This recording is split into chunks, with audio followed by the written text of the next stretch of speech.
Hi dears, എല്ലാവർക്കും നമസ്കാരം. കിരണിൻ്റെയും കല്യാണിയുടെയും നാളത്തെ വിശേഷത്തിലേക്ക് എല്ലാവർക്കും സ്വാഗതം കേട്ടോ. അങ്ങനെ നമ്മുടെ സരയും ബഗാസുരനെ ചൂണ്ടുവരലിൽ നിർത്തുകയാണ്. അതെ, ഞാൻ ആ കിരണിനെയോ കല്യാണിയോ ആരെയാണെങ്കിലും എന്ത് ചെയ്താലും അതിൻ്റെ പേരിൽ എന്തൊക്കെ പ്രശ്നങ്ങളുണ്ടായാലും അത് മുഴുവനും അനുഭവിക്കേണ്ടി വരുന്നത് എൻ്റെ അച്ഛനായ നിങ്ങളായിരിക്കും എന്ന് പറഞ്ഞു. ഇത് കേൾക്കുന്ന സമയം ബഗന് നല്ല ടെൻഷനായി. ഇവളിങ്ങനെ ഒരുമ്പിട്ട് ഇറങ്ങിക്കഴിഞ്ഞാൽ തൻ്റെ അനന്തരവൻ തട്ടിപ്പോകുമോ എന്നുള്ളൊരു സംശയം ബഗാസുരനുണ്ടായി.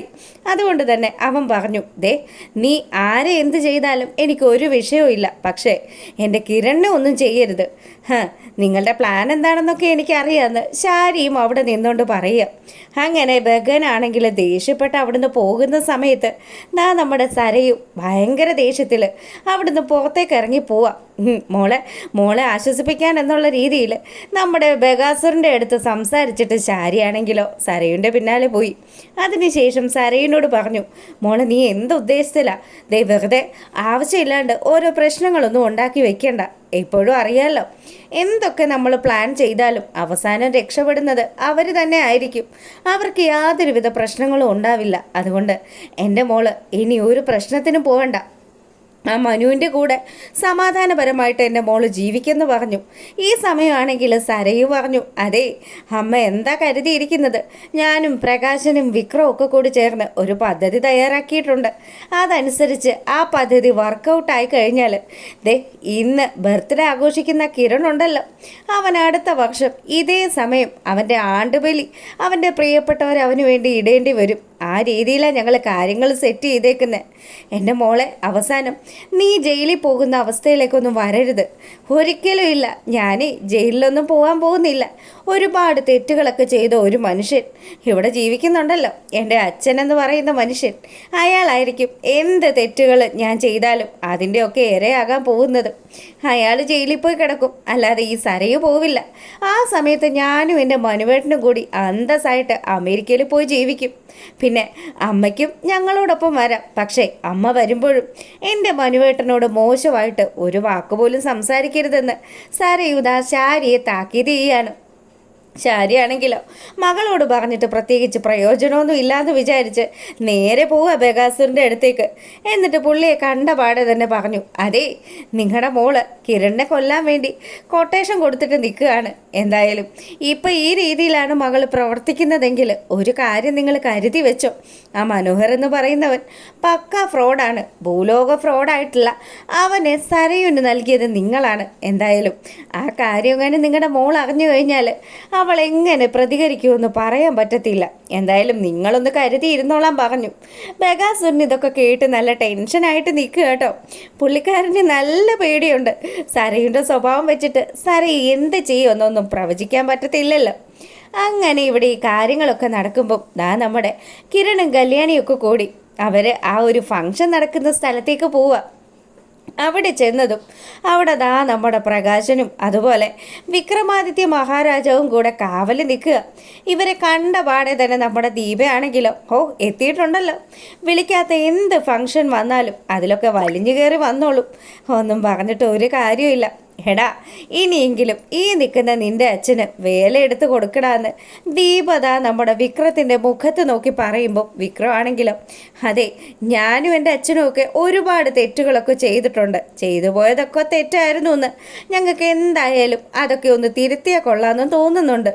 അതുകൊണ്ട് ഈ കിരൺ സാറിനെയും ഈ നിൽക്കുന്ന കല്യാണി മേടത്തെയും ഒക്കെ കണ്ട് ഒന്ന് മാപ്പ് ചോദിക്കാമെന്ന് വിചാരിച്ച് വന്നതാണെന്ന് പ്രകാശനും വിക്രവും ഒരുപോലെ പറയുക.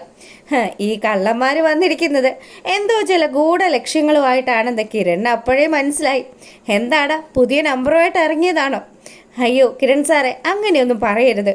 ഒരുപാട് തിരിച്ചടികൾ കിട്ടിക്കഴിഞ്ഞു. ഇപ്പം തന്നെ കണ്ടില്ലേ, മേലാതെ ആശുപത്രി കിടന്നിട്ട് ഞങ്ങളെ സഹായിക്കാൻ ആരും ഉണ്ടായിരുന്നില്ല. ഒരു കാലത്ത് കല്യാണി മോൾക്ക് ദയ തോന്നി അവൾ എൻ്റെ ആശുപത്രി ബില്ലൊക്കെ അടച്ചതാ. പിന്നെ ഇപ്പം എൻ്റെ അമ്മ ഇങ്ങനെ മാറിയൊക്കെ ചിന്തിക്കുന്നുണ്ടെങ്കിൽ ഉറപ്പായിട്ടും അത് കല്യാണി ചെയ്ത ആ നന്മകളുടെ ഫലമായിട്ട് മാത്രമാണ്. എന്തായാലും ചെയ്തു പോയ എല്ലാ തെറ്റുകൾക്കും മാപ്പ് ചോദിച്ചുകൊണ്ട് ഞങ്ങൾ ഇനി മുതൽ പുതിയൊരു മനുഷ്യരായിരിക്കുമെന്ന് രണ്ടുപേരും ഒരേ സ്വരത്തിൽ പറയുകയാണ്.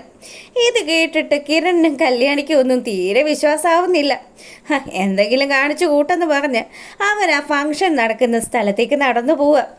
ഈ സമയം മുതലാക്കിക്കൊണ്ട് നമ്മുടെ മുത്തശ്ശിയുടെ അടുത്തേക്ക് ഓടിച്ചെല്ലുകയാണ് നമ്മുടെ വിക്രമാദിത്യൻ. വിക്രത്തിനെയും പ്രകാശിനെയും കാണുന്ന സമയം മുത്തശ്ശി പറഞ്ഞു, അല്ല എന്താ രണ്ടാളും കൂടി ഇവിടെ? അതും ഇന്ന് കിരൺ മോൻ്റെ ബർത്ത്ഡേ നടക്കുന്ന ഈ സമയത്ത് നിങ്ങൾ രണ്ടുപേരെ ആര് ക്ഷണിച്ചിട്ടാണോ വന്നത്? എൻ്റെ അമ്മുമ്മ എന്ത് വർത്തമാനമായി പറയുന്നത്? അമ്മുമ്മയെ ആരെങ്കിലും ക്ഷണിച്ചിട്ടാണോ അമ്മുമ്മ ഇവിടെ നിൽക്കുന്നത്? അല്ലല്ലോ, അമ്മുമ്മ ഇവിടെ വന്നു ചേർന്നു, അതുപോലെ ഞങ്ങളും വന്നു ചേർന്നതാ. ഞാനും അച്ഛനും ഇവിടെ വന്നത് ഈ കിരൺ സാറിനെ കണ്ട് മാപ്പ് ചോദിക്കാൻ വേണ്ടിയിട്ട്. ഒരുപാട് തെറ്റുകളൊക്കെ ഞങ്ങൾ ചെയ്തു പോയില്ലേ, എല്ലാത്തിനും ചേർത്ത് ഒരു മാപ്പപേക്ഷ നടത്താമെന്ന് കരുതി.